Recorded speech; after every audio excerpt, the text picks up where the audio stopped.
Bonjour à tous, nous sommes très heureux de vous accueillir aujourd'hui au Cœur des Sciences pour une nouvelle grande enquête scientifique. Alors je vais évaluer un peu si vous êtes en forme aujourd'hui. Nous allons saluer l'école Saint-François-Xavier de la Prairie. Bonjour. L'Académie Marie-Laurier de Brossard. Ils sont absents. On va recommencer. L'Académie Marie-Laurier de Brossard. Oh, c'est un petit peu timide, l'Académie Marie de Brossard. Et l'école secondaire Saint-Laurent de Montréal. Eux, ils sont vraiment pas timides. Alors, au total, vous êtes plus de 580 à vous être inscrits pour la conférence d'aujourd'hui. Atmosphère d'exoplanètes peut contenir des traces de vie. Je vais vous dire rapidement comment ça va se passer. La conférence va durer à peu près 50 minutes et après, vous allez pouvoir poser des questions aux conférenciers. Vous avez un micro de chaque côté de la salle. Pendant la conférence, on va vous inviter aussi à voter. Donc, il suffira juste de lever la main. On fera un petit décompte approximatif pour voir quelles réponses auront le plus de succès. Donc, je vous ai donné toutes les consignes. Je vous souhaite une bonne conférence et je vous demande d'accueillir chaleureusement Loïc Albert, notre conférencier.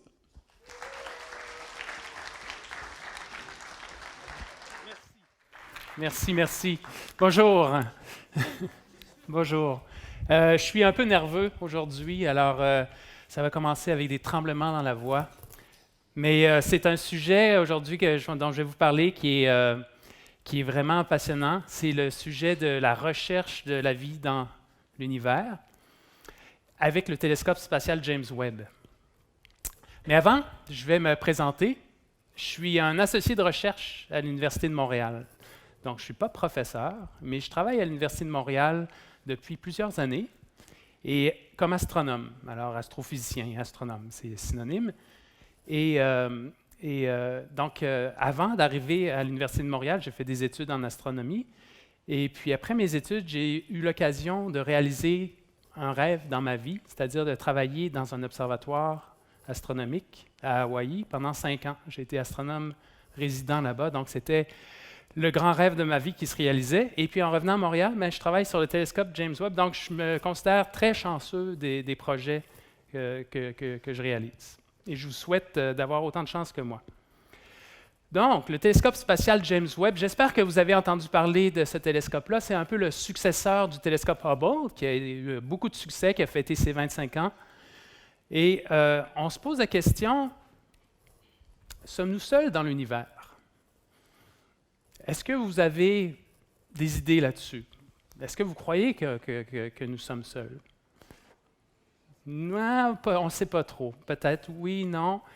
Moi, je vais vous dire que je suis très optimiste comme astronome. Je pense que, sincèrement, il y a certainement de la vie ailleurs dans l'univers. Et pourquoi est-ce que je dis ça?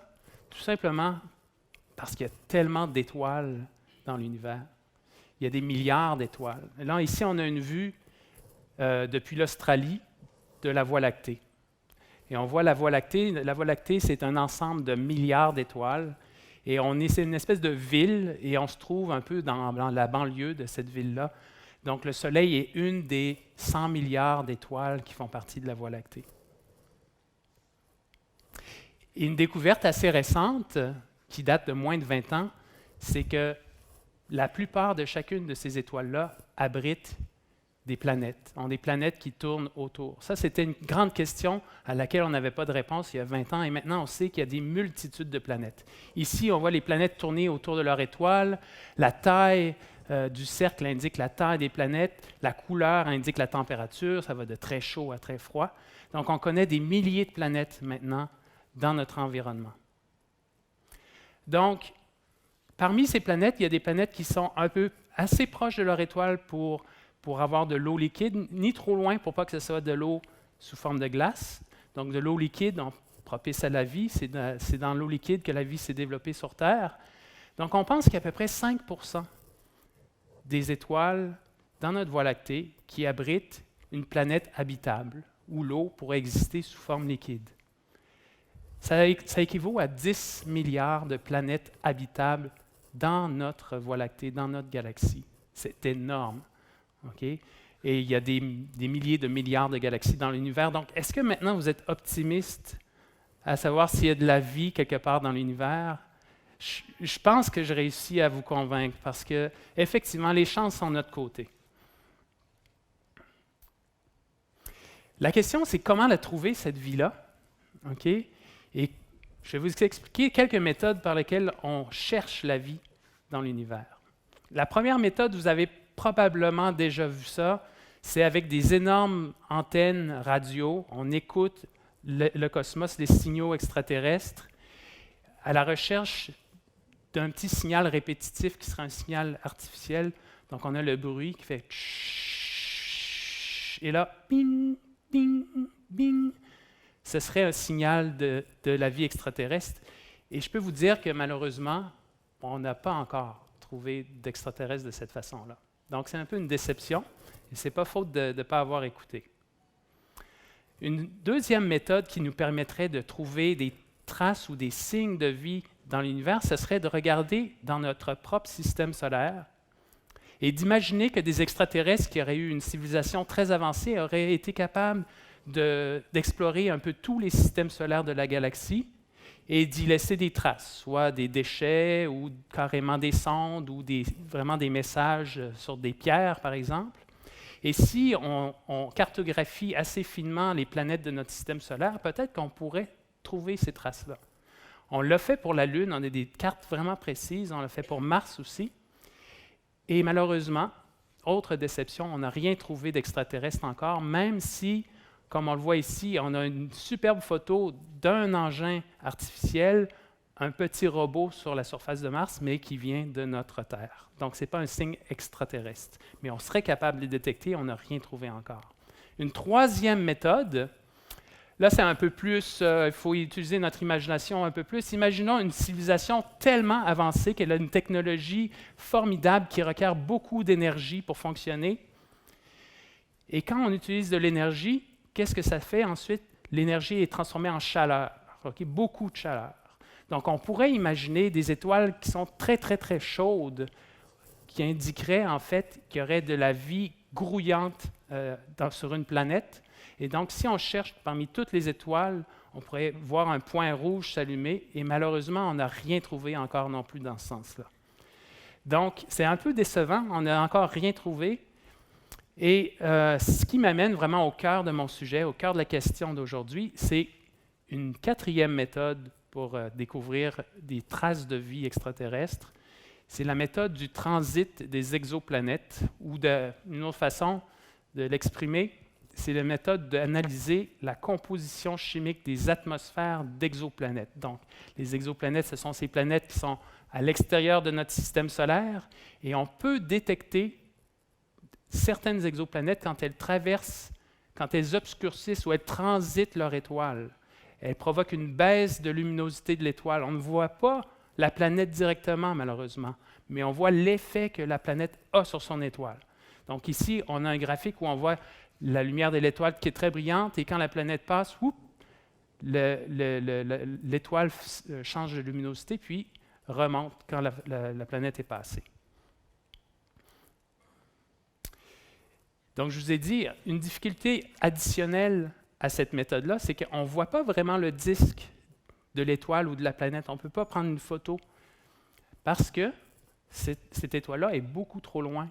Tout ce qu'on voit, c'est en fait un petit point lumineux. Donc, je ne pourrais pas malheureusement aujourd'hui vous montrer de photos d'exoplanètes parce que personne encore a réussi à prendre vraiment des photos de la surface d'exoplanètes. J'aimerais beaucoup, mais tout ce qu'on voit dans les médias, c'est des artistes, des illustrateurs qui ont fait des magnifiques images. La seule étoile pour laquelle on peut vraiment voir les disques de la planète passer, c'est le Soleil. Le Soleil est une étoile, c'est notre étoile, et Vénus, ici, transite devant le Soleil en 2012. C'est un phénomène très, très rare, mais c'est exactement ce qu'on essaie de mesurer pour les exoplanètes. On essaie de mesurer la baisse de luminosité. Et quand on mesure, comme pour Vénus, un transit d'exoplanète, on peut aussi mesurer son atmosphère, l'atmosphère de l'exoplanète si elle a une atmosphère. Parce qu'il y a seulement quelques rayons lumineux qui réussissent à passer à travers cette atmosphère-là. Et ça laisse une empreinte. Ça laisse des traces. Quand la lumière passe à travers l'atmosphère d'une exoplanète, elle laisse des traces. C'est ça aujourd'hui que je vais essayer de vous montrer. Une autre façon de l'illustrer, imaginez en haut, on a des rayons lumineux qui frôlent la surface d'une planète. Si la planète a une très, très mince atmosphère ou pas d'atmosphère, bien, la planète va paraître petite et on va pouvoir déduire, ah, cette planète-là n'a pas d'atmosphère. À l'inverse, en bas, si un rayon lumineux, le même rayon lumineux, est intercepté par une atmosphère étendue autour d'une planète, bien, on pourra dire, ah, la planète a l'air plus grosse, donc il y a présence d'atmosphère. Donc, c'est par cette technique-là qu'on va mesurer la composition chimique de l'atmosphère. Donc, comment on sait de quoi est composée l'atmosphère? Ça, c'est une question, en fait, qui n'est pas si simple à expliquer, mais je pense que vous allez me suivre. Il faut faire de la spectroscopie. Qui connaît la spectroscopie? Je vois un adulte qui connaît la spectroscopie. La spectroscopie, c'est juste de prendre un prisme. Vous avez tous fait, pas tous fait l'expérience, mais vous avez vu sur le web ou sur Pink Floyd, l'album de Pink Floyd, on voit la lumière qui entre dans un prisme et qui fait un arc-en-ciel de couleurs. Okay? Mais l'arc-en-ciel, le spectre, c'est ça la spectroscopie. C'est de prendre un prisme et puis de diviser la lumière en ses composantes. Puis pourquoi c'est intéressant? Pourquoi je parle de ça? Vous allez voir. Si sur le prisme, on ajoute des petites rainures, okay, ça fait de l'interférométrie, puis ça augmente la taille du spectre et on voit plus de détails. Donc, on utilise toujours un prisme avec un réseau, ce qu'on appelle un grisme. Et je vais vous mentionner que j'en ai construit un pour mon travail. Et là, ça fait un grand spectre où on peut voir plein de détails. Et là, ce qui est intéressant, c'est là où la physique rentre en jeu, c'est que si on s'amuse à mettre un gaz dans de la source lumineuse, dans notre étoile, puis qu'on prend un spectre, on va voir qu'il va laisser une trace, la petite bande d'absorption noire qui est là. Là, ici, on a mis de l'hydrogène. Okay?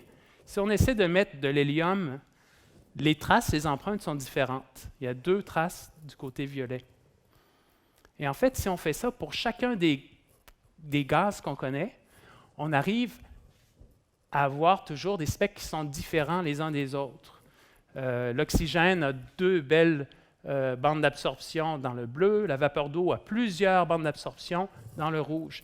Autrement dit, chaque élément chimique a sa propre signature, a sa propre code-barre, et puis on peut l'identifier juste en prenant un spectre. C'est comme ça qu'on arrive à savoir de quoi sont composées les étoiles. On regarde, on prend le spectre d'une étoile, puis on observe, 3 bandes d'absorption, ça veut dire qu'il y a de l'hélium et de l'hydrogène. Et savez-vous, il faut bien que vous intégriez ça, c'est important. Les observations spectroscopiques, c'est ça qui nous permet de dire que tout partout dans l'univers, la matière est composée des mêmes éléments. Quand on prend le spectre d'une galaxie à 13 milliards d'années, on voit ces mêmes bandes d'absorption-là. Ça nous dit qu'à 13 milliards d'années-lumière, aux confins de l'univers, il y a de l'hydrogène, il y a de l'hélium. Il n'y a pas de nouveaux matériaux, il n'y a rien d'exotique. Tout l'univers est fait de la même matière, comme celle qu'on voit ici autour de nous. Donc ça, c'est des répercussions vraiment importantes. On aurait pu croire peut-être qu'il y avait des matériaux bizarres qui existent si on va assez loin dans l'univers, mais non. Tout l'univers est fait des mêmes éléments. Donc, on peut aussi prendre le spectre d'exoplanètes pour savoir de quoi sont composées les atmosphères d'exoplanètes. Et c'est là que ça devient intéressant.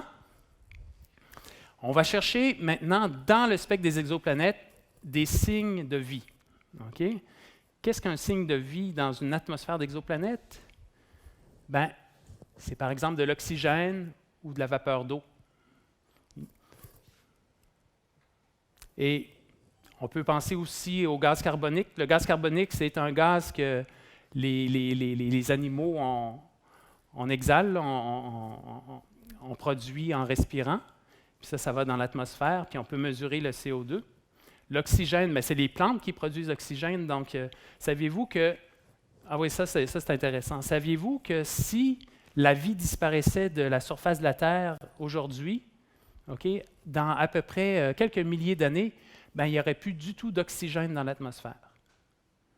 L'oxygène là, dans notre atmosphère, ça ne se produit pas naturellement. Tout l'oxygène serait emmagasiné dans les roches. Les roches deviendraient oxydées puis rouilleraient. Et puis il n'y aurait plus d'oxygène. Donc, imaginez une civilisation extraterrestre qui nous observe en ce moment puis qui prend le spectre de notre planète puis qui voit de l'oxygène. Ça lui dit « Oh, il y a quelque chose qui produit cet oxygène-là.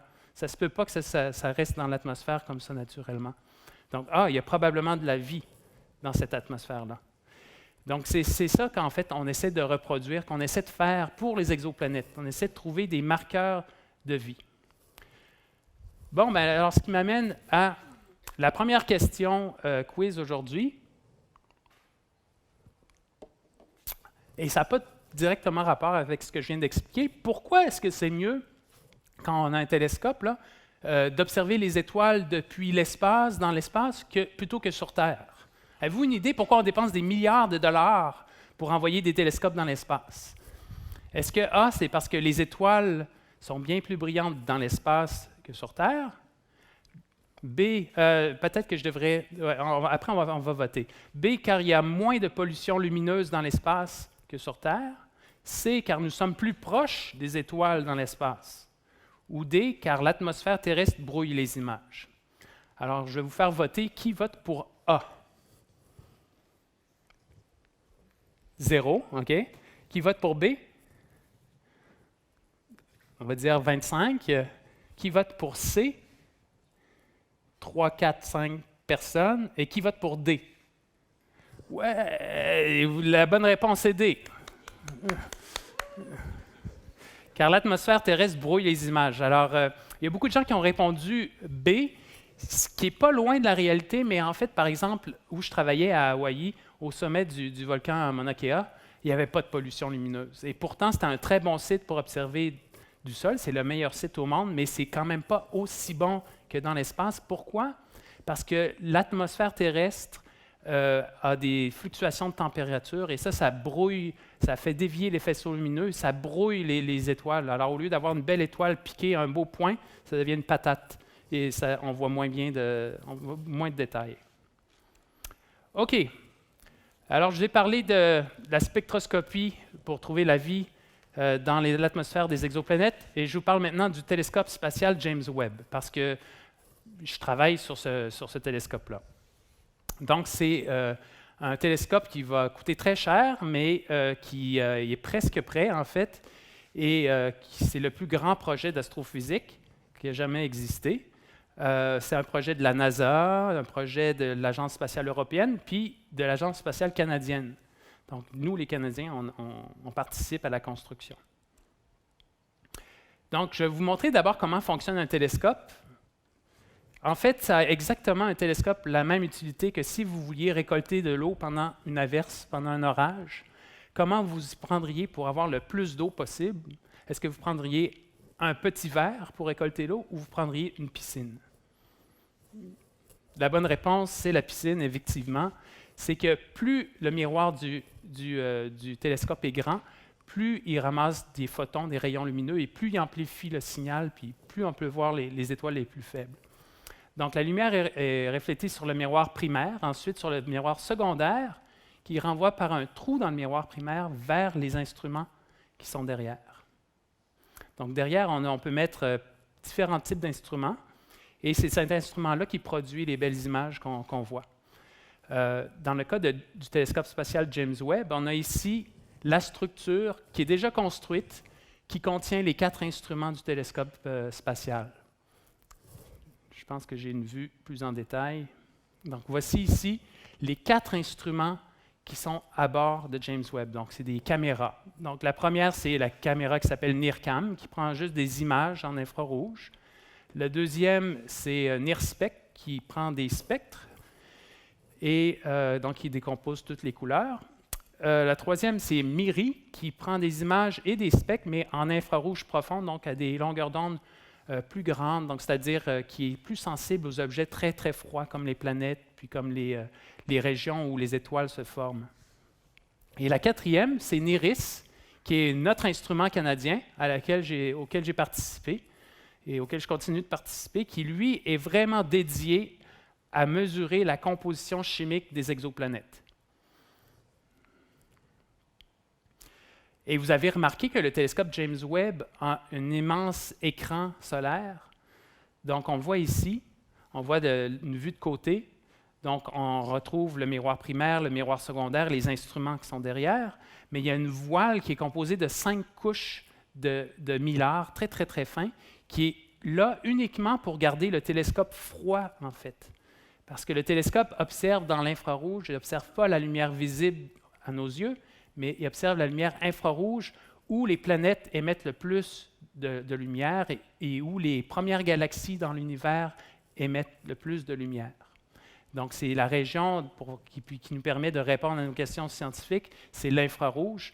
Et l'infrarouge, c'est la chaleur. Hein? C'est l'infrarouge, si on prend quelque chose de chaud, c'est ce que notre peau sent la chaleur du corps chaud. Et puis, imaginez si vous êtes une caméra qui observe l'infrarouge, puis vous-même, vous êtes chaud, vous dégagez de la chaleur, donc vous contaminez vos propres images, puis vous ne voyez rien finalement. Donc, pour que les caméras infrarouges fonctionnent bien, il faut les refroidir très, très froid. On parle de moins 240 degrés Celsius, donc c'est un petit peu froid, quoi. Un petit matin d'hiver au Nunavut. Et donc, avec un écran solaire comme ça, il y a un côté qui est très froid, puis l'autre côté qui reste chaud. Le côté chaud, c'est là où on met l'électronique qui a besoin d'être réchauffée. Donc, un côté chaud, un côté froid. Et aussi, le télescope James Webb est très, très loin, en fait, de la Terre. Il est à 1,5 million de kilomètres de la Terre. Donc ici, on a un diagramme, on voit la Terre avec la Lune qui orbite, et puis 5 fois plus loin, le télescope James Webb. Et puis, vous connaissez le télescope Hubble, le télescope spatial Hubble qui fonctionne actuellement. Bien, lui, il est en orbite autour de la Terre. C'est un satellite en orbite autour de la Terre. Ce serait la petite ligne pointillée blanche ici. Okay? Donc, le télescope Hubble il a été réparé plusieurs fois parce qu'il est tout proche. En fait, on avait juste envoyé une navette spatiale, puis on pouvait aller changer des instruments puis le réparer. On ne pourra pas faire ça avec le télescope James Webb, malheureusement. Donc, c'est pour ça qu'on prend vraiment notre temps pour s'assurer que le télescope fonctionne parfaitement avant de l'envoyer. Et en parlant de lancement de télescope, il va utiliser la fusée Ariane 5, qui est la plus grosse fusée qui existe au monde. C'est lancé en Guyane française, près de l'équateur, dans l'hémisphère sud, en Amérique. Donc, comme le télescope est vraiment très grand, pour qu'il rentre dans la fusée, il fallait le replier de toutes sortes de façons. Donc, il faut que son écran solaire soit replié, il faut que son miroir soit replié. Puis c'est ça qu'on voit ici dans la fusée. Une fois que le décollage va avoir réussi, là, une fois dans l'espace, après 8 minutes à peu près, là, le télescope va commencer à se déployer comme un transformer. Là. Il va avoir une vingtaine d'étapes de déploiement. La première chose qu'on va faire, c'est déployer l'écran solaire. Ensuite, l'étirer de chaque côté. Ensuite, les 5 couches vont se séparer les unes des autres.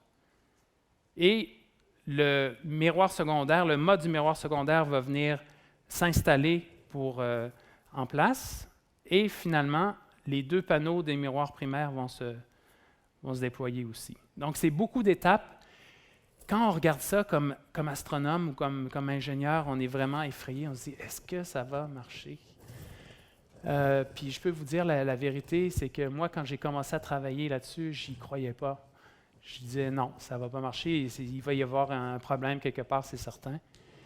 Puis maintenant, après avoir travaillé plusieurs années là-dedans, je vois que tous les ingénieurs de la NASA, tout le monde ici fait des tests, plein de tests, puis essaie de prévoir toutes les possibilités, puis ils font des réunions, puis tout est scruté à la loupe. Donc maintenant, j'y crois. Je crois que ça va fonctionner, puis on va voir, mais c'est en 2021. Donc, le télescope, une fois qu'il est dans l'espace, quand il prend des images, évidemment, les images, il les relaie sur Terre par Wi-Fi. ils envoient au Deep Space Network, donc des antennes sur Terre, et toutes les images sont relayées au centre du télescope spatial à Baltimore. Et c'est là qu'on peut recevoir nos images. Donc, je vous montre où est l'état de construction du télescope James Webb. On a ici une superbe image du miroir qui a été construit, qui a 18 segments avec une petite pellicule d'or qui donne l'aspect doré au miroir. Et en dessous de ce miroir-là, il y a les instruments. Donc ici, ça c'est replié. On a le mode du miroir secondaire qui est replié. Et là, ici, le télescope est à l'envers et puis on insère du haut, on vient insérer les instruments pour les mettre sur l'observatoire. Tout ça se déroule dans la plus grande salle blanche des États-Unis, donc un immense entrepôt où il n'y a pas de poussière, en fait. Et le but, c'est d'aller mettre tout ce télescope-là dans une grande cuve où il y a eu des tests des missions Apollo qui ont été faits, puis de tester l'instrument, le télescope au complet, à froid, à moins 250 degrés Celsius. Et en parallèle, en Californie, ils ont construit la voile solaire, pas la voile, mais l'écran solaire, puis ils l'ont replié à droite, on voit une fois replié. Donc, une autre vue de l'écran solaire, puis replié. Donc, cette étape-là de replier pour tester le déploiement, là, ça prend 3 mois à replier l'écran solaire pour ensuite le déployer pour vérifier que ça marche bien. Et tout dernièrement, il y a cette image-là qui est sortie. Donc, on a les 2 morceaux du télescope, un à côté de l'autre. On a à droite tout replié sur lui-même, le télescope et les instruments. Et à gauche, l'écran solaire qui est prêt à recevoir le télescope, à être arrimé au télescope. Donc, c'est là où on est rendu avec le télescope James Webb. Et c'est le temps de vous poser une deuxième question quiz. Trouver l'intrus. Quel danger ne représente pas un risque sérieux pour un télescope spatial? Donc, c'est quoi là-dedans qui n'est pas vraiment dangereux pour un télescope? Est-ce que c'est le bris d'une pièce par vibration de la fusée au décollage? Est-ce que c'est la destruction par un astéroïde venant de la ceinture d'astéroïdes? Est-ce que c'est le bris de l'électronique causé par des particules énergétiques venant du Soleil? Ou est-ce que c'est l'arrêt des roues à filtre à cause du froid extrême du côté ombré du télescope? Donc, qui vote pour A? Oh, une personne. Donc, ça, une personne, c'est correct. Parce que tu es en avant, donc tu ne vois pas que tous les gens en arrière n'ont pas voté, c'est pour ça. Qui vote pour B? Une personne aussi. Qui vote pour C? Ah, il y a peut-être une dizaine de personnes. Qui vote pour D? Beaucoup de monde. Et qui n'a pas voté? Et qui n'a pas voté quand j'ai demandé qui n'a pas voté? Bon, la bonne réponse, en fait, c'est B.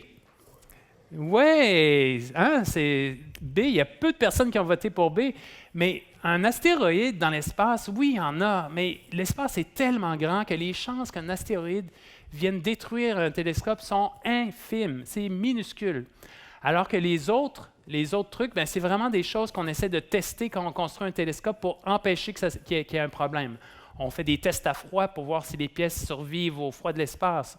On fait des tests avec des rayons de particules énergétiques pour voir si l'électronique ne se brise pas. Puis on fait des vibrations sur notre télescope pour s'assurer qu'il reste en place. OK. Très bonne question ici. Sérieux, là, ça fait quoi un astronome toute la journée? Je suis certain que vous vous posez la question, qu'est-ce que vous faites? Et ça, c'est mon voisin d'en face qui est par ailleurs très gentil, mais il se pose beaucoup de questions à mon sujet. Et c'est ici que je vais vous parler de ma contribution. Qu'est-ce que j'ai fait, moi, pour le télescope spatial? Comment j'ai participé à construire? Bien, mon objectif, c'était de prendre des spectres d'exoplanètes pour mesurer la composition chimique de leur atmosphère, pour chercher des signes de vie, chercher de l'oxygène. Donc, j'ai commencé par faire le design d'un grisme, donc un prisme avec ses petites rainures. J'ai fait ça sur le logiciel Zemax sur ordinateur. Et comme je ne suis pas très bon de mes mains, en fait, il y a quelqu'un d'autre qui l'a construit. En fait, c'est une tâche vraiment difficile. Il y a un spécialiste sur la côte ouest en Californie qui fait ça au laboratoire Lawrence Livermore National Lab et qui prend une pièce de verre, ici du sélénite de zinc, en fait. C'est un verre orange qui est très transparent dans l'infrarouge, mais pas très transparent dans la lumière visible. Et il grave, avec une machine, il grave des rainures, des petits triangles dans le verre. Ça prend quelques jours. Puis là, on voit au microscope ce que ça donne. Okay? Donc, on voit, ça fait des espèces de triangles. Et puis, c'est ça qui fait que la lumière fait de l'interférométrie, puis ça fait des spectres très, très larges. Donc, ma job, après, à l'université, c'était de tester les pièces que le manufacturier avait fait.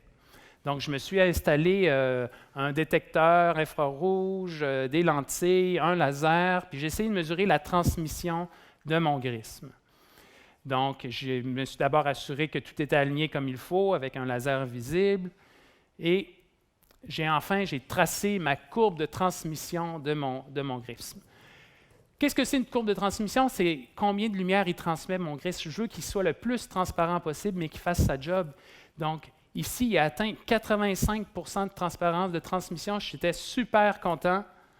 Victoire. Tu sais, quand tu es tellement content, mais que ta face a l'air fâchée, c'est moi. D'autres tests en labo que j'ai fait ensuite, c'est de faire subir des cycles thermiques à mon grisme. Je l'ai mis dans un réfrigérateur à moins 250 degrés. Je l'ai réchauffé, je l'ai remis, je l'ai réchauffé plusieurs fois pour voir s'il se brisait.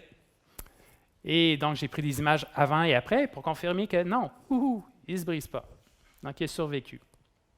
Un autre test que j'ai fait, c'est d'aller à notre accélérateur de particules. C'est une grande bâtisse à l'Université de Montréal, là, où il y a un immense tunnel avec des particules, des neutrons ou des protons qui sont accélérés à très haute vitesse, très haute énergie. Puis ça reproduit ce qu'il y a dans l'espace, en fait. Le Soleil lui-même émet de ces particules-là sans arrêt. Puis sur Terre, on est protégé par notre champ magnétique, mais pas dans l'espace, il n'y a pas de champ magnétique. Ça fait que c'est le télescope qui reçoit ces doses-là. Puis on reproduit ça. Et puis on voit à droite, j'ai pris ici une sorte de verre, et on voit qu'il y a une différence entre avant et après. Hein. Après, ça a tout bruni, ça a comme été brûlé. Donc ça, ce n'est pas un verre que j'utiliserais pour mettre sur le télescope James Webb. Heureusement, notre verre, là, le verre orange, lui, il n'a pas montré de changement, donc il a aussi passé le test, on était super contents. Donc, mon grisme a passé tous les tests que j'ai faits, puis là, on a donc pu procéder à le mettre dans notre roue à filtre, dans notre instrument. On le voit ici. On a mis la roue à filtre dans l'instrument au complet, à gauche, et puis là, on a fermé. Donc, on voit à droite, c'est notre instrument NIRISS, notre instrument canadien. Et ensuite, on est allé à la NASA, où on a mis notre instrument, on l'a réuni avec les trois autres. Donc, on voit ici juste avant de le mettre avec les trois autres, là, à gauche, c'est notre instrument au centre qui est dans la structure avec l'instrument MIRI à gauche. Puis à droite, on a les quatre instruments qui sont installés dans la structure. Et là, qu'est-ce qu'on a fait avec ça? C'est un dernier test. C'était de prendre des images, mais à froid. Donc, on a mis toute cette structure-là, tous ces instruments-là, à moins 250 Celsius pour prendre des images pour voir si ça fonctionne. Et bingo, j'ai eu mon premier spectre avec mon grisme et ça fonctionne. Donc ça, vous imaginez que j'étais encore super content. Ce qui m'amène à la troisième question que je peux vous poser. Quel type de planète est le plus répandu dans l'univers? Je vais vous donner 4 choix. Les géantes gazeuses, comme Saturne et Jupiter. Les géantes dites de glace, comme Uranus et Neptune. Uranus et Neptune, c'est des géantes avec du gaz, mais elles ont aussi du gaz que si tu les refroidis, ils deviennent de la glace. Et c'est les super-terres à mi-chemin entre une Terre rocheuse et une Neptune gazeuse, ou D, les planètes rocheuses de la taille de la Terre ou plus petites. Alors, quelle est la planète la plus répandue dans l'univers? Qui vote pour A? Ah, il y a plusieurs personnes. OK, on est une quinzaine, on va dire, vingtaine. Qui vote pour B? Un petit peu moins ou à peu près la même chose. Qui vote pour C? 5, 6, 7, 8. Qui vote pour D? OK, là, c'est peut-être la majorité, mais c'est presque égal entre A, B et D. Et la bonne réponse, c'est en fait C. Donc, l'univers, c'est drôle, c'est vraiment inattendu, c'est une découverte vraiment inattendue. Il se trouve que la planète typique, OK, on n'en a pas de comme ça dans notre système solaire. Hein? On se disait, notre système solaire, pendant longtemps, on pensait que c'était l'archétype de toutes les planètes, c'est-à-dire c'était un bon exemple de ce qu'on retrouve dans l'univers, mais non, parce que la planète la plus répandue, c'est une grosse Terre, un peu plus grosse que la Terre, mais plus petite que Neptune. Est-ce que c'est avec y a-t-il une atmosphère épaisse ou pas? Est-ce rocheux? Est-ce que c'est recouvert d'eau? Est-ce que ça se pourrait une planète juste d'océan? Donc, on ne sait pas c'est quoi vraiment ces super-terres-là, mais c'est les planètes les plus abondantes. Donc, un grand mystère, et j'espère qu'on va avoir une réponse bientôt là-dessus. Oups. Donc, ce qui m'amène à la science, en fait, ce qu'on va faire avec James Webb, et puis il y a une super, il y a des exoplanètes vraiment cool qui viennent d'être découvertes il y a à peine 2 ans. C'est des exoplanètes autour de l'étoile TRAPPIST-1. Okay? TRAPPIST-1, c'est le nom de l'étoile. Okay? Et autour de cette étoile-là, il y a 7 planètes rocheuses, on pense rocheuses, qui ont été découvertes. 7 planètes de la taille de la Terre, à peu près.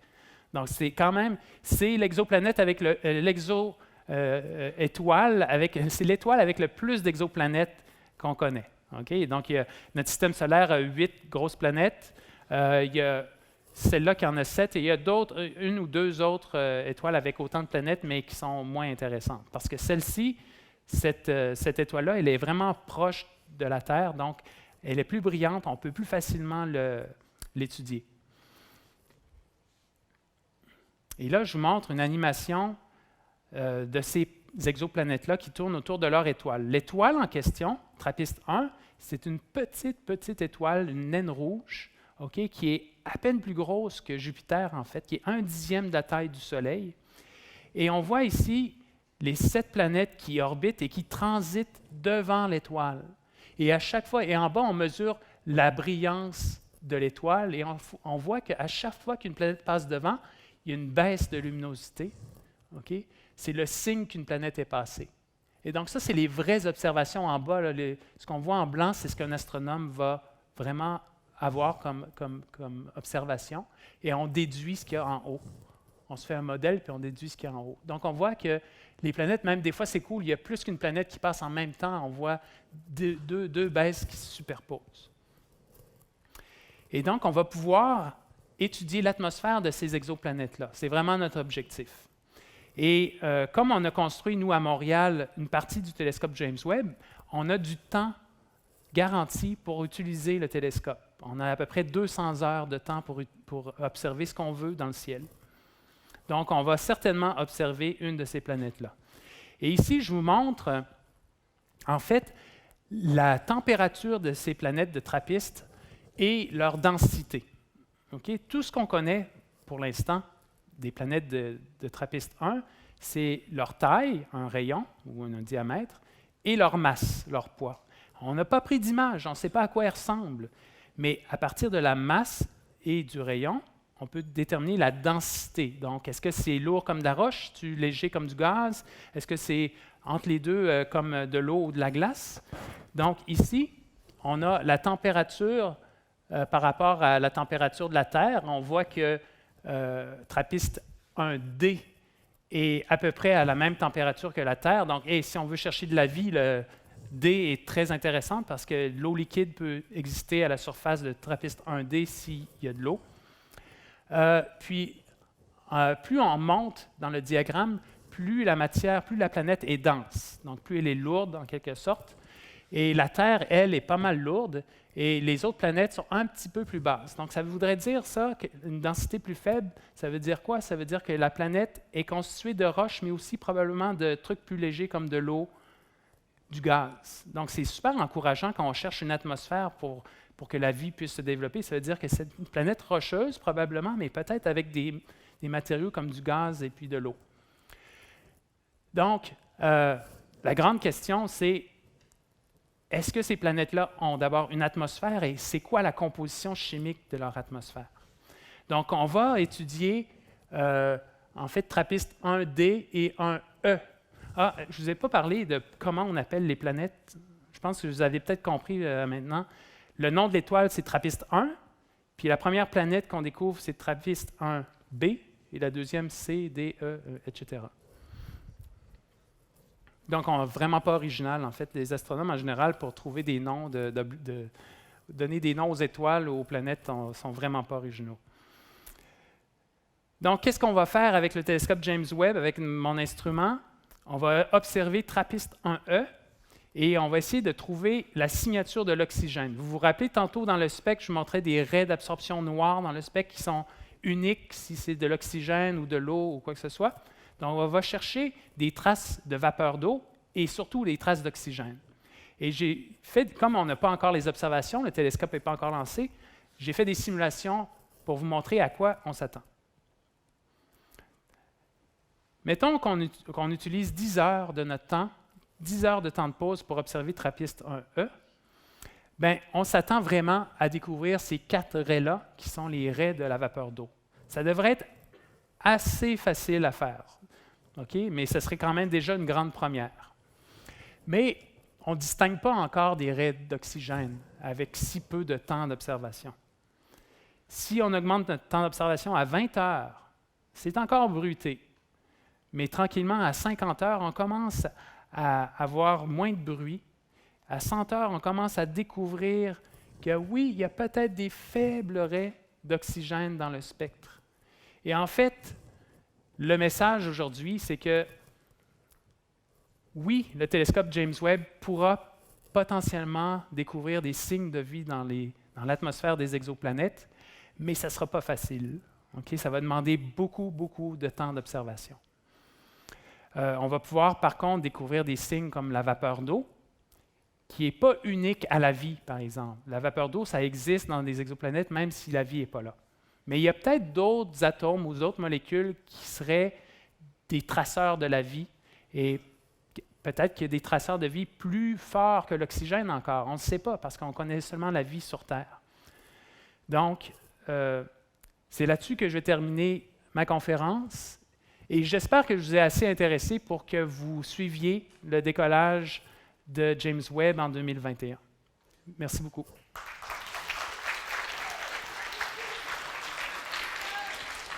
Merci beaucoup, Loïc. J'invite les élèves qui veulent poser des questions à se lever et donc à poser leurs questions au micro. Moi, j'aurais une première question en attendant que les gens se lèvent. Tout à l'heure, tu nous as parlé de toutes les équipes qui fabriquent le télescope. As-tu une idée de combien d'équipes il y a, dans combien de pays, et puis comment on fait pour coordonner toutes ces équipes? Oui, j'aime cette question-là. Oui, il y a beaucoup de gens qui ont travaillé. Là, je vous ai donné l'impression que c'est moi qui avais fait le GRISP tout seul, mais déjà juste à Montréal, on est de l'ordre d'une dizaine, une douzaine. Au Canada, on est peut-être le double. À travers le monde, il y a des gens qui sont morts, qui ont commencé maintenant, qui ont commencé le projet. Ça fait 20 ans que le télescope, le projet existe. Donc, il y a de l'ordre de 1 millier de personnes qui vont avoir participé au projet du télescope James Webb. Donc, il y a beaucoup de gens de la NASA, beaucoup aux États-Unis à la NASA. Puis, si vous savez, la NASA aux États-Unis, c'est en fait plusieurs bâtisses un peu à travers les États-Unis. Il y a peut-être une dizaine de bâtisses de la NASA aux États-Unis. Donc, il y a plusieurs centres, au moins 3-4 centres aux États-Unis où il y a des gens qui travaillent là-dessus. Il y a des gens en Europe, beaucoup d'Anglais, de Français, de toutes les nationalités en Europe, au Canada. Et puis, il y a même des gens qui contribuent un peu pour la science, pour avoir des idées de ce qu'on va observer avec le télescope, qui sont à travers le monde, des Japonais, des gens d'un peu partout. Mais est-ce qu'il y a quelqu'un qui coordonne, qui est un peu le chef d'orchestre de tout ça? Oui, il y a un monsieur qui est John Mather, qui est comme le grand Manitou du projet, qui est un physicien qui a gagné un prix Nobel pour les neutrinos, pour avoir étudié les neutrinos. Et donc, c'est lui qui chapeaute. Et là, c'est un vieux monsieur, un grand monsieur de 6 pieds 6 à peu près, mais qui est super alerte, il est encore très intelligent, mais il se fait vieux. Puis c'est lui le coordonnateur, mais il y a plein d'équipes avec des sous-coordinateurs dans chacune des équipes. Chaque instrument, par exemple, il y a 4 instruments, mais chaque instrument a son chef. Moi, mon chef, c'est René Doyon. Peut-être que vous l'avez déjà vu à la télévision ou dans les médias. Lui, c'est le chef, c'est le directeur de l'Institut de recherche sur les exoplanètes. C'est lui qui dirige notre instrument NIRIS. Donc, ouais. Merci. Si vous avez des questions aussi sur c'est quoi le métier d'un astronome, qu'est-ce qu'on fait, pas forcément directement sur la conférence, mais n'hésitez pas. Donc, vas-y, on t'écoute. On voulait savoir pourquoi ça prend plus de temps pour voir les lignes d'oxygène par rapport à la vapeur d'eau. C'est une excellente question. C'est juste la nature. OK, alors, pourquoi les raies de vapeur d'eau sont plus faciles à observer? Parce qu'elles absorbent très, très, très facilement les rayons lumineux. OK? Donc, dès qu'il y a un rayon lumineux, la vapeur d'eau, elle adore les rayons lumineux et dans ce temps-là, elle l'absorbe pour avoir son énergie. Alors que l'oxygène est beaucoup plus sélectif. Il va seulement accepter des rayons lumineux exactement de la bonne couleur.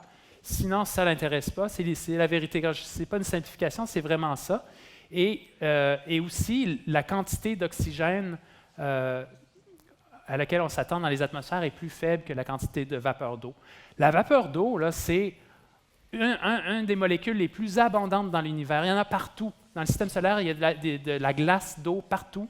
Okay? Dans l'univers, en général, on voit de la vapeur d'eau partout. Donc, il y en a en grande abondance. Donc, c'est pour ça que c'est plus facile. On la détecte plus facilement parce qu'il y en a plus aussi. Ouais. Oui. Avez-vous déjà vu des signes de vie ou de la vie? De la vie extraterrestre? Genre pas nécessairement extraterrestre. Là. Mais dans d'autres planètes, c'est ça? Oui. Là, on va arrêter l'enregistrement. Là. Je ne peux pas en parler. Là. C'est top secret. Je ne peux pas en parler. Non, c'est pas vrai. Mais non, malheureusement. Non, sérieux, là, je fais une farce, là, mais c'est pas top secret. Non, j'en ai jamais vu. J'ai jamais vu de vie ailleurs que sur la Terre. On n'a jamais vu des traces. C'est plate, c'est vraiment plate, mais on n'a jamais vu de traces de vie dans l'espace ou sur une autre planète dans notre système solaire. C'est ça qu'on cherche. On veut vraiment voir des traces de vie. Il y a plein d'astronomes qui travaillent pour essayer de faire ça, trouver des traces de vie, puis on n'en a pas encore trouvé. C'est un peu inquiétant quand tu y penses. On serait les premiers, en tout cas, si on en trouve, c'est promis, on va l'annoncer tout le monde instantanément. Ça, c'est clair. Mais je t'encourage, toi, si un jour ça t'intéresse, à chercher toi aussi. On va passer de l'autre côté de la salle. Vas-y, pose ta question. Oui. Mais si jamais, après le lancement du télescope, vous trouvez encore aucune trace de vie, est-ce que vous allez toujours continuer à chercher ou vous allez arrêter? Qu'est-ce que tu ferais, toi? Je continuerai. Je sais Ben, pas. c'est certain que ça coûte de l'argent pour envoyer des télescopes dans l'espace, mais c'est clair que la curiosité humaine va toujours demander à trouver des traces de vie. Puis là, aujourd'hui, je vous parle du projet du télescope James Webb, mais déjà dans les réunions à la NASA, les gens pensent au prochain télescope. Et le prochain télescope, là, il y a un choix de 3 télescopes différents auxquels on pense. C'est vraiment, on essaie de trouver la vie autour d'une étoile qui ressemble au Soleil sur une planète qui ressemble à la Terre.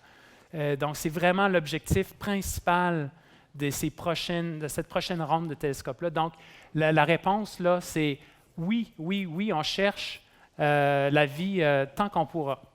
C'est clair. Vous avez travaillé combien de temps sur le truc que vous avez fait? Oui, donc le GRISM, là, l'espèce oui. de... Ouais. Oui, je me rappelle plus du nom. Oui, c'est ça, oui. le GRISM, là, ça vient de l'anglais grading pour réseau, puis prism, ça fait grating, prism. J'ai travaillé là-dessus depuis à peu près 2010. Ça fait 8 ans. Juste pour une petite pièce de verre. Mais à part la construction là, de ça, il faut aussi ensuite... je ne vous ai pas dit que le télescope James Webb, il a une durée de vie de entre 5 et 10 ans. Après ça, il va sûrement juste dériver dans l'espace. Donc, il faut maximiser le temps qu'on a pendant ces 5 à 10 ans-là, il faut être le plus efficace puis observer le mieux possible. Donc, il y a beaucoup de préparation pour ça. C'est quoi les meilleures façons d'observer? Quelle étoile on observe? C'est quoi l'exoplanète qui a potentiellement la meilleure atmosphère avec potentiellement de l'eau puis de l'oxygène? Donc, moi, mon travail, c'est d'essayer de prévoir ça puis de faire des simulations pour faire des fausses images pour voir si j'arrive à retrouver un signal comme de l'oxygène.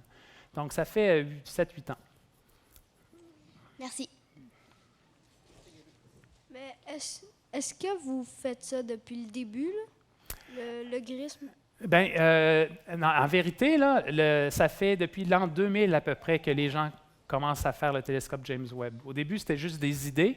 Puis la construction elle-même, ça a commencé peut-être en 2006, quelque chose comme ça. Et puis, donc moi, je ne participe même pas depuis les débuts. Je ne suis pas si vieux que ça. Ça fait que, quand le télescope James Webb, le projet a commencé, puis moi, j'étais encore étudiant à l'université. Je faisais mon doctorat. Alors, c'est pour te dire que ça prend vraiment beaucoup de temps. Les gens font une carrière sur un projet comme ça, 20 ans. Mon directeur, là, mon boss, en fait, ça fait depuis le début, puis lui, c'est depuis à peu près l'an 2000 qu'il travaille juste là-dessus. Merci. Ouais. Vas-y.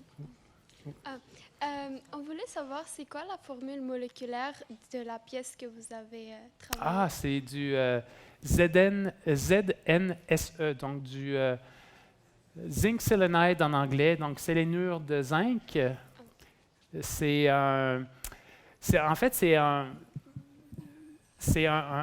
pièce, c'est du verre qui est transparent, c'est un cristal en fait, puis c'est transparent à la lumière infrarouge. On voit que comme c'est orange, c'est pas très transparent à la lumière visible parce que ça absorbe, c'est orangé. Mais si on avait des yeux infrarouges, on verrait que ce serait parfaitement clair, parfaitement blanc en fait. Puis c'est un indice de réfraction très élevé, ce qui fait que ça réussit à dévier les faisceaux infrarouges pour faire un spectre large. Merci. Et puis, il ne faut pas le licher parce que c'est toxique. Oui. Oui. Ce genre de projet de la NASA, qui finance ça?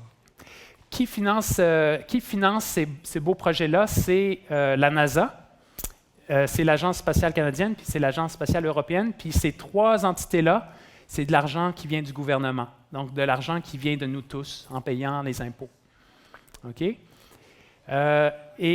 Mais je veux te rassurer, OK, que l'argent reste sur Terre. OK? On n'envoie aucun argent dans l'espace. Donc, l'argent reste sur Terre pour donner des emplois à des gens comme moi, des gens comme des ingénieurs, qui, à leur tour, repaient de l'argent pour vivre sur Terre. Donc, oui, souvent les gens se posent la question, mais à quoi ça sert finalement tout ça? On dépasse beaucoup d'argent pour un truc comme l'astronomie qui ne sert pas à grand-chose. Il y a des gens qui disent, oui, on arrive à faire des technologies qui ensuite peuvent être utiles dans la vie de tous les jours. C'est vrai, comme les micro-ondes ont été développés les fours micro-ondes ont été développés pour la navette spatiale, mais ce n'est pas la seule raison. Pour moi, la raison fondamentale pour laquelle on paie autant d'argent pour faire des télescopes, c'est pour répondre à des questions fondamentales, des questions super intéressantes, comme y a-t-il de la vie dans l'univers? Mais c'est un choix.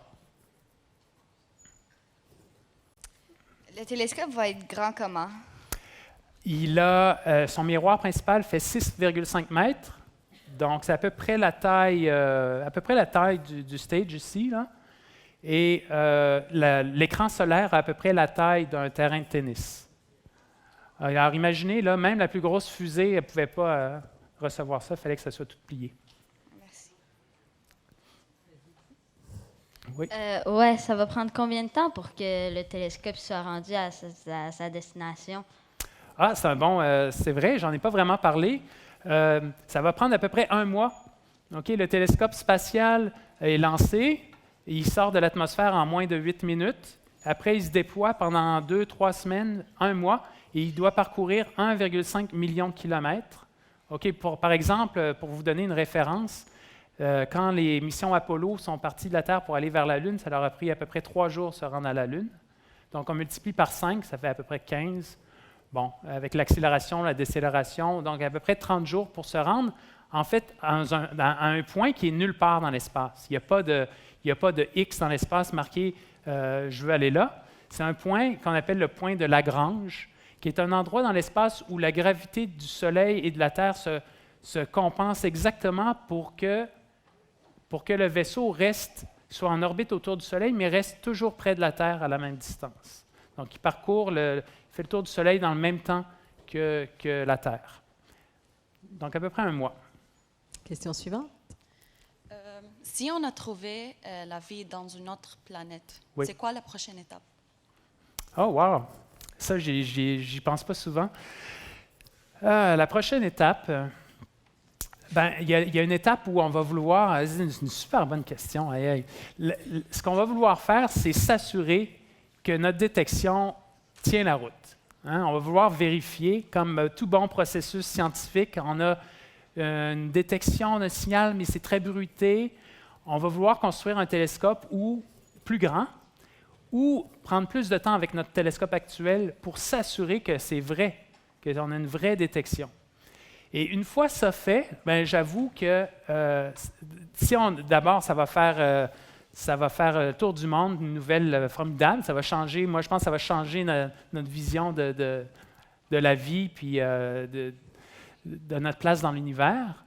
Mais l'étape suivante, ça va être difficile. L'étape suivante, ça serait de communiquer avec cette entité-là, avec cette planète-là. Puis, il n'y a pas de moyen rapide pour le faire. À la vitesse de la lumière, on aura un message aller-retour.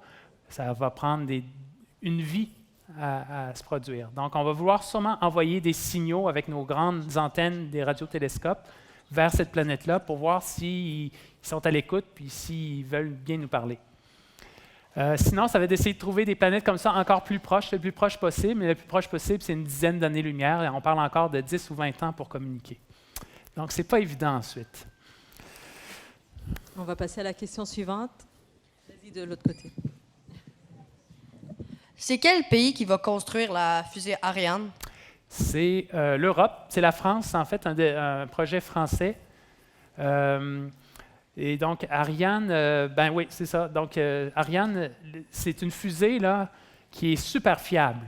Okay? C'est vrai que c'est la plus grosse, donc c'est une des raisons pour laquelle on l'a choisie, parce que notre télescope est gros, mais c'est aussi, vous avez sûrement entendu parler que des fois, il y a des problèmes avec les fusées qui explosent. Bon, ça nous rend un petit peu nerveux de mettre un beau bijou comme un télescope sur une fusée qui n'a pas montré qu'elle était fiable. Et puis, Ariane a réussi tous ses vols, plus d'une centaine de lancements, sauf le tout premier qui a explosé.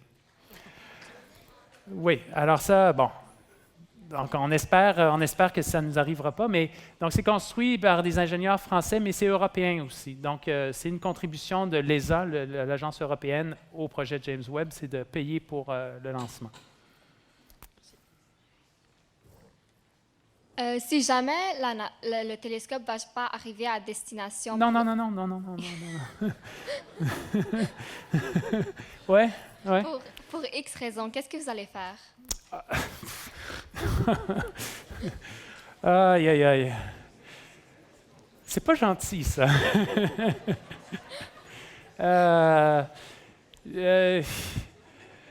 Bon, je vais être déçu. Ce que je vais faire, évidemment, il y a des choses comme essayer d'oublier pendant quelques jours, déprimer avec mes collègues, aller peut-être au bar.